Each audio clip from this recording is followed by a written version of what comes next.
Slough Refuge is, Hamden Slough National Wildlife Refuge is a fairly unique site in North America. It's a convergence zone for three major biomes.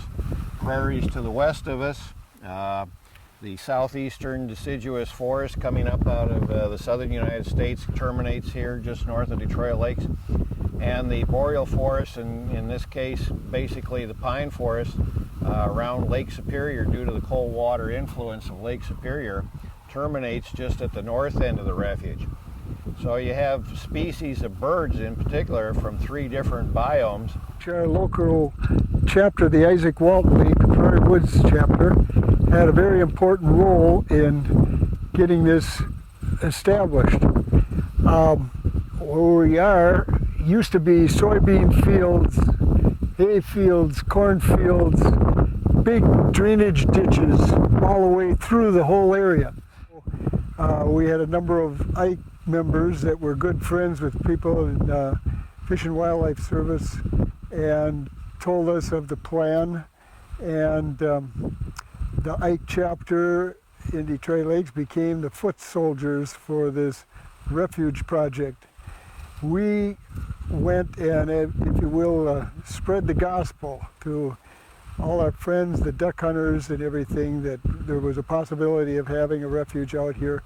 And it all came to a head in 1988 when they had a large public hearing in Detroit Lakes, and that's when you found out that you have to stand up and say what you believe in sometimes, even though you're going to be going against your neighbor or your friends.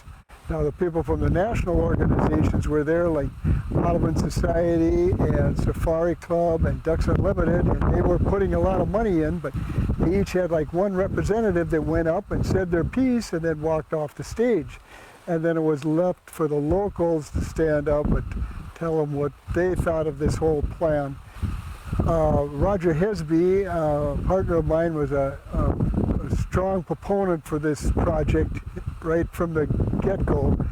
He passed away 3 years later, and Mike had told us that there was a possibility that we could have a memorial out here for Roger, which was, we all felt was very fitting. The Izaak Walton League was really in the forefront in Detroit Lakes when there was really hostile relations with particularly the agricultural communities of Audubon, Lake Park, and Callaway.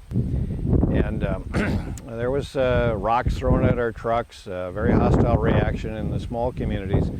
And I'll tell you, it was a real godsend to talk with Tom Fritz and Tom McCauley and some of the other Izaak Walton League members, who were very friendly and receptive and encouraging, and kept saying it's going to be good. It's going to be a magnificent place in years to come. And the Izaak Walton League can be proud of their kind of history if that's the kind of things they do. When the rubber meets the road, when the times are tough, they're there doing the right things, calling the right shots. And Tom, that was always much appreciated.